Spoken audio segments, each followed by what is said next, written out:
So we left off where we left off. The public defender had asked you to move downtown. You said no. You left the office. Yeah, if Breckenridge cared, he made a mistake, probably didn't care, but he tried to argue with me that it was better for me to go downtown because I'd get more experience. And I'd said, I'm trying cases in every different court. They had several different courts where they tried cases. And I'm trying cases in all the different courts, whereas if I went downtown, I'd be assigned to a particular court and just have one judge the whole time. So I wouldn't get more experience than I'm getting here. But that wasn't very impressive. It didn't matter. So what did you end up doing? I ended up leaving, going out on my own, and I got appointments, and I got on the federal indigent panel and the criminal panel, whatever I could, and got a lot of appointments from Beverly Hills because they liked me when I was public defender there. So I got a lot of appointments from them. And eventually, after being a lawyer for a while, they appointed me commissioner in Beverly Hills, which was really a very nice job because it was a small court. They had 3 judges there. At first they had 2 and then it became 3. And they all worked very well together. We'd meet in the morning and everybody talk about what they had for the day, and they didn't treat me like they treat a commissioner in Los Angeles, where they give them all the slop work. They gave me regular work like everybody else. Of course, I did have to do all the traffic tickets and things, which were not fun, but other than that, they treated me the same, and I had tried cases, did all kinds of cases, civil and criminal and everything. And why'd you decide to become a commissioner? And it was just something I don't know why I wanted to do, like do judging, and I thought I learned a lot from the judges that I watched, and maybe more what not to do than what to do, but I think I learned a lot. Did you feel that it was more appealing to be an arbiter than to be an advocate? No, I think I liked both. Well, maybe I'd like being a judge better. I had a good feeling about being a judge. Why? I really don't know. You just like certain things.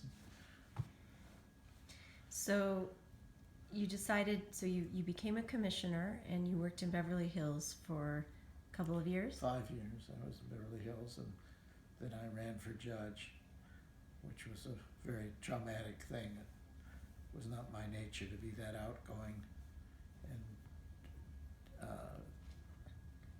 when you're running at the same time, the politicians are all running for their offices, and you do learn a lot and see a lot about politics. Of course, nobody cares about the commissioner. That's about the judge. That's about the least important of the things that are running. But you go to the separate pressure groups and talk to them, and it was sort of fun. I learned how to do that pretty well, I think. Did you ever apply to be appointed judge? I did apply to be appointed judge, and that's one of the reasons why I ran, because I saw that I was never going to get it unless I gave money to somebody, and I didn't want to do that.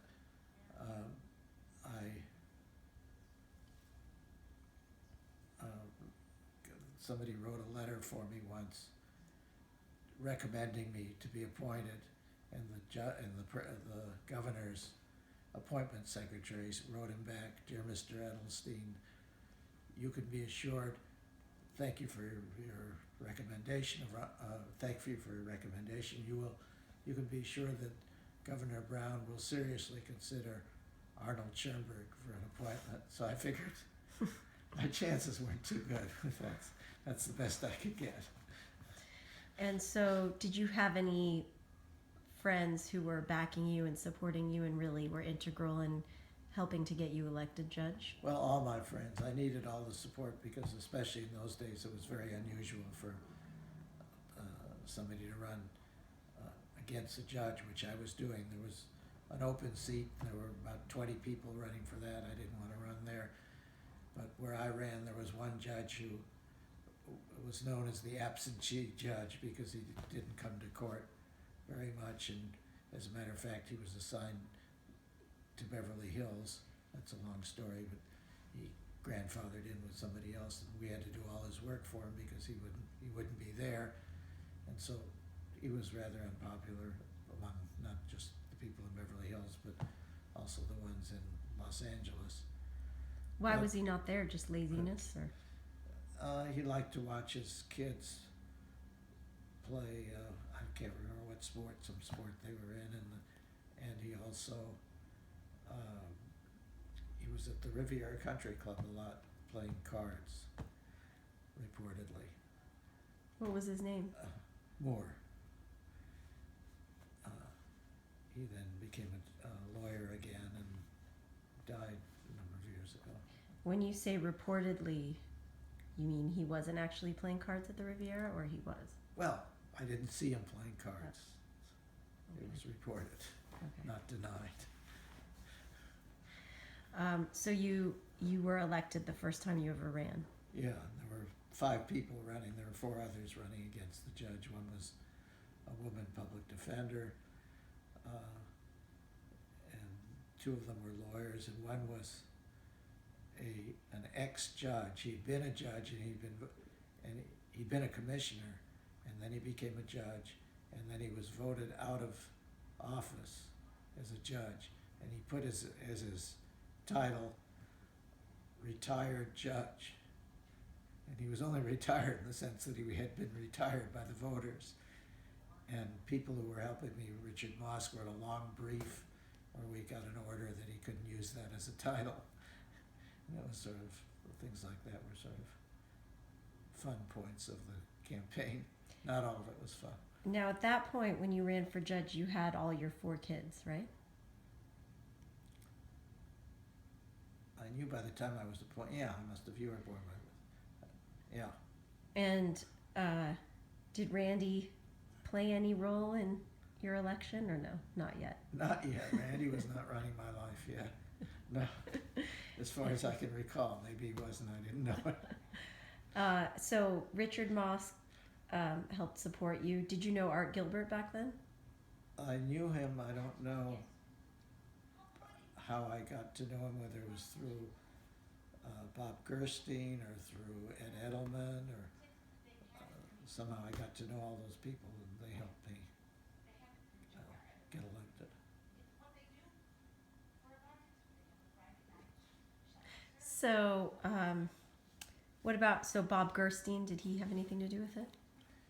He helped me a lot. He got some very influential people to support me or voice their support of me, and I needed that for people to take me seriously. That was Howard Berman and what's the name, start with a W, the representative, very powerful representative for a long time. Can't remember his name now. It's not very thankful. What's his name? Well, it doesn't matter. And I mean, how did you know how to even run a campaign? I didn't. Was someone advising you? I hired, Richard convinced me that I had to hire Sorrell, who was the guy who ran campaigns. And I did, but a lot of things he did I didn't want him to do, and so we didn't do everything that he wanted. But do you think he did a good job? Well, I won, and Yeah. that's the goal. Yeah. And so I have to say he did a good job. So Good when you enough first job. won, what was your first assignment? First, I was assigned to what they called the traffic court, which was mainly, was on Hill Street. It was the drug driving cases mainly. And since I'd been a commissioner Your picture's still up there. and had done a lot of them, it was sort of boring for me because I'd been through all that. But I made friends. There were some very nice judges there. Which judges? Judge Todd and Judge Wu, and who else was there? Louis was there for a while, and they were all very nice, and they were just, I knew a lot more about drunk driving cases than they did because I had more experience. But after I didn't really enjoy it that much. Actually, when I first went down there, what was her name? Reiner. She was married to the Ira Reiner, the district attorney. Can't remember her first name. And I went in to see her. Somebody was taking me around to meet all the judges. And I went in to see her, and she said, "Oh, Ron, I'm so happy to finally see you here." And I thought, "Oh, she's really nice." She said, "Because now I can leave." So I got a taste of what it would be like. But soon after that, I got sort of tired of doing drunk driving cases, and Norm Epstein was running well, he wasn't running it anymore, but he started a special court, which was the unlawful detainer court, and he did it, and a Judge Aubrey did it, each of them for 6 months, and then they couldn't find anybody else to do it. And so he asked me if I would do it, and they promised me that if I did it for 6 months, I could have whatever assignment I wanted. And that sounded like a good deal, because I actually wanted to get out of the drunk driving court. And I did it, and I was the central court for handling those cases, the unlawful detainer cases, which were very interesting to me, especially because there were issues of retroactivity. They just had started the new law on rent control, and there were many issues that came up that I was really the Supreme Court in, because in unlawful detainer cases, neither side can afford to appeal. If the tenant loses, he's out. And by the time the case would get decided, if he could get it reversed, he'd have to be somewhere else, and he didn't have the money to do it anyway, probably. And for the landlord, he might as well start the case over again, because it would take too long to get a case reversed and handled. So basically what I said went, and it was very, very challenging, because there were a lot of interesting issues that came up. And although I think I wasn't very good at settling criminal cases, I sort of had the feeling in my career that the lawyers know the case better than you do. They could settle it if they want to. They don't really need you interfering and prodding them. I think lawyers they get used to having the judges prod them, and they like it, because then they can blame the judge for what happens. But really, there is no real legitimate function for a judge in forcing a settlement. So I wasn't very good at that. But in unlawful detainer cases, I really took an active part in settling cases, because most of the cases were sort of cut and dried, and it was the tenant would have to leave. He'd be served the notice, and then he would claim there were rats in there or something. I mean, sometimes it was true, but most of the time it was just the tenant who was a decent person but had run out of money, had lost his job maybe, and didn't know what to do for his family, had no place to go. And these people, sometimes they made up all kinds of stories, but they were trying to do whatever they could to stay in there as long as they could for their families. So, and it took the landlord always a long time to get them out anyway. And so it was sort of easy to broker a deal where they would get out, and if they would get out, they wouldn't have to pay anything, and the case would be dismissed, or it wouldn't go on a record of a bad unlawful detainer or something. And so I think I was pretty good at settling cases. I had to settle a lot of cases because I had such a big calendar. And as a matter of fact, I could ask the other judges to help me on the panel that were on the civil panel downtown, and I would. But what I would do is I would go up, come in early. I started my calendar, I think, at 8 o'clock, but I would come in early, and a lot of the judges on the civil panel, they would come in and have breakfast on the 9th floor of the civil building. And I would go up there and buy them coffee and bribe them to take a case or two from me, so I didn't have all the trials to do, which I couldn't all do in one day. So you actually did unlawful detainer trials. Oh yeah. So if they didn't settle, it would be a full jury trial. Pardon me? So if it didn't settle, it would be a full jury trial to decide if someone was in the wrong or not. They didn't have many. I can only remember my whole time doing one jury trial. They didn't, for some reason, they didn't get many jury trials. So they were You'd have to bench give trials. notice and things, yeah. Almost all the trials were in unlawful detainer. As a judge, I can remember doing one jury trial, and I think that was mainly because the agency wanted to get as much. They have these agencies that represent defendants in these cases, and they wanted to. They had a airtight defense on what was really a technicality, and so they were going to win it, and they were going to get attorney's fees. So they wanted the attorney's fees to go up as high as they could, and they did go up pretty high. So they weren't willing to make any deal, and they wanted a jury trial. It's interesting because this is skipping ahead, but you did intervene in criminal trial settlements. You did the opposite. You intervened when the defense attorney and the prosecutor had agreed on a settlement. You would sometimes intervene and not accept the settlement, correct? Thereby forcing them to go, not forcing them, but the only solution then was to go to trial. Well, if they asked me what I would sentence, I was pretty free in giving indicated sentences, because in almost every case you can tell, you have enough information to know what you would do if the person's guilty. So I would They would allow you to look at the police report? I would volunteer, yeah. I would volunteer that if they wanted me to.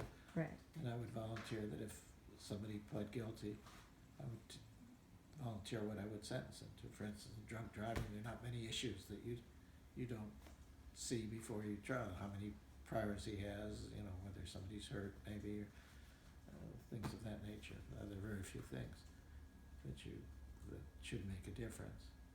Now, some judges believe that if somebody went to trial, that they should get a more serious sentence, but I didn't subscribe to that unless something very different appeared to happen.